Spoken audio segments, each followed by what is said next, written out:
வணக்கம். திசைகளின் 5 மணி செய்திகள். கல்வியோடு பேரிடர் மேலாண்மைக்கு தேவையான பயிற்சிகளும் வழங்கப்பட்ட இளைஞர் சக்தி. சபா மாணவர்களின் கல்விக்கு புதிய உத்வேகம். சபா, லபுவான் ஆகிய மாநிலங்களின் தொலைதூர கிராமங்களில் வசிக்கும் மாணவர்களுக்கு கல்வி, திறன் பயிற்சி போன்றவைகளை அளிக்கும் மகத்தான திட்டம் ஒன்று முன்னெடுக்கப்பட்டுள்ளது. துணை பிரதமர் டத்தோஸ்ரீ அஹமட் ஜாஹிர் ஹமிடி தலைமையில் 500க்கும் மேற்பட்ட தன்னார்வலர்கள் இந்த மாபெரும் முயற்சியில் தங்களை இணைத்துக் கொண்டனர். புறநகர் வட்டார மேம்பாட்டு அமைச்சு, மாரா, கல்வி அறவாரியம், மாரா ஆகியவற்றின் ஏற்பாட்டில் இவர்களுக்கு பயிற்சி வழங்கப்பட உள்ளது. இவர்கள் சாதாரண பயிற்சியாளர்கள் அல்ல, கிராமப்புற மாணவர்களின் வாழ்க்கையை மாற்றியமைக்கும் முகவர்களாக செயல்பட உள்ளனர். கல்வியோடு பேரிடர் மேலாண்மைக்கு தேவையான பயிற்சிகளும் இவர்களுக்கு வழங்கப்பட்டுள்ளது. இந்த இளைஞர் படை சபா சமூகத்தின் கல்வி, சமூக பண்பாட்டு வளர்ச்சிக்கு ஒரு புதிய பாதையை வகுக்கும் என தாம் எதிர்பார்ப்பதாக துணை பிரதமர் குறிப்பிட்டார். சாரா அரசாங்க உதவித் திட்டம் அறிவிக்கப்பட்ட பிறகு பழுதடைந்த மைகார்டு அட்டைகளை மாற்றும் மக்களின் எண்ணிக்கை திடீரென அதிகரித்துள்ளது.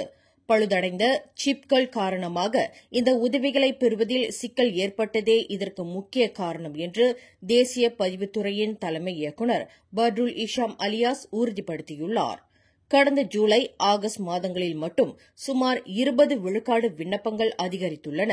ஆனால் மக்கள் பதற்றம் அடைய வேண்டாம் என்றும், உண்மையிலேயே பழுது ஏற்பட்டால் மட்டுமே மை கார்டுகளை மாற்ற வரவும் என்றும் அவர் கேட்டுக் கொண்டார்.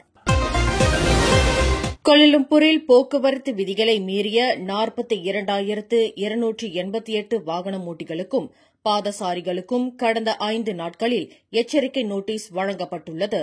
இதில் மோட்டார் சைக்கிள் ஓட்டுநர்கள், கார் ஓட்டுநர்கள், லோரி ஓட்டுநர்கள் என பல தரப்பினரும் அடங்குவர் என கூறினார் கோலாலம்பூர் காவற்படையின் துணைத் தலைவர் டத்தோ முகமது யூசுப் ஜான் முகமது. எதிர்வரும் அக்டோபர் 1ஆம் தேதி முதல் இந்த எச்சரிக்கை நோட்டீஸுகளுக்கு பதிலாக நேரடியாக தண்டம் விதிக்கப்படும் என அவர் அதிரடியாக அறிவித்துள்ளார். இனி போக்குவரத்து விதிகளை மீறினால் தப்பிக்க முடியாது என்றார் அவர்.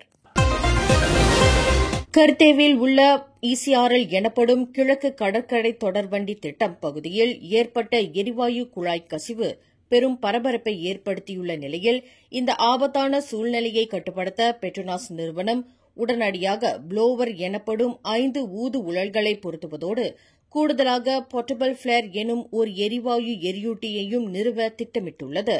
இதனால் கசிந்த வாயுவை பாதுகாப்பாக காட்டுப்பகுதிக்கு வெளியேற்ற முடியும் என கெமமான் மாவட்ட காவற்படையின் தலைவர் சூப்பரிண்டென்டன்ட் முகமது ரஸி ரொஸ்லி தெரிவித்துள்ளார்.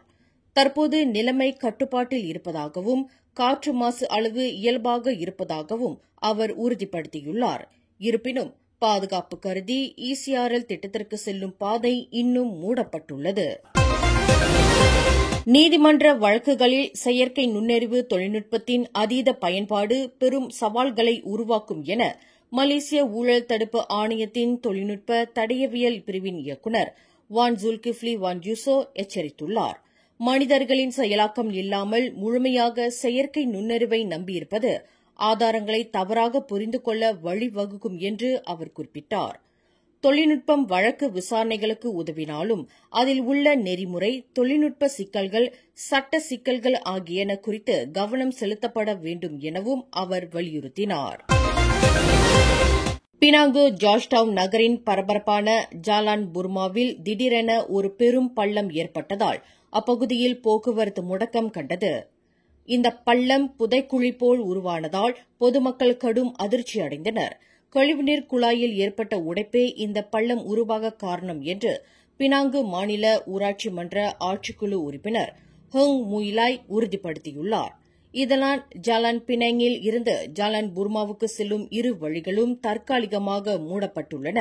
போக்குவரத்தை வேறு பாதைகளுக்கு மாற்றியமைக்கும் பணியில் காவற்படை அதிகாரிகள் ஈடுபட்டுள்ளனர். கோலாலம்பூர் மாநகர் மன்றம் இனி வெள்ள அபாயத்தை எதிர்கொள்ள புதிய தொழில்நுட்பத்தை பயன்படுத்த உள்ளது. வெள்ளம் ஏற்படும் முன் முன்னெச்சரிக்கை நடவடிக்கைகளை முடுக்கிவிட செயற்கை நுண்ணறிவு கொண்ட சென்சார்கள் நகரத்தின் ஆறுகளில் பொருத்தப்பட்டுள்ளன. ஆற்றின் நீர்மட்டம் அபாயகரமான அளவை எட்டும்போது இந்த சென்சார்கள் நேரடியாக அதிகாரிகளுக்கு தகவல் அனுப்பும் என Dato Bandar Kuala Lumpur Dato Sri doctor Maimunah Mohamad Sharif தெரிவித்தார்.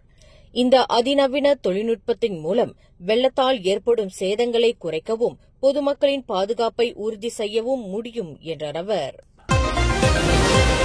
சிம்பாங் பூலாய் பகுதியில் காரில் சடலமாக கண்டெடுக்கப்பட்ட பெண்மணியின் மரணத்திற்கு குடும்ப சண்டையே காரணம் என சந்தேகிக்கப்படுவதாக பேரா மாநில காவற்படையின் தலைவர் நூர் இஷாம் நொர்டின் உறுதிப்படுத்தியுள்ளார். இச்சம்பவத்தில் முக்கிய சந்தேக நபர் வெளிநாட்டுக்கு தப்பிவிட்டதாக கருதப்படுவதால் இன்டர்போல் உதவியுடன் அவரை தேடும் பணி தீவிரமடைந்துள்ளது. இந்த கொலைக்கான உண்மை காரணம் அந்த முக்கிய சந்தேக நபரை கைது செய்த பின்னரே தெரிய வரும் என நூர் இஷாம் நொர்டின் குறிப்பிட்டார். மேலும் செய்திகளை தெரிந்து கொள்ள கீழே இருக்கும் பெல் பட்டனை அழுத்துங்கள். உங்கள் மகிழ்ச்சியை வெளிப்படுத்த லைக் மற்றும் ஷேர் செய்யுங்கள்.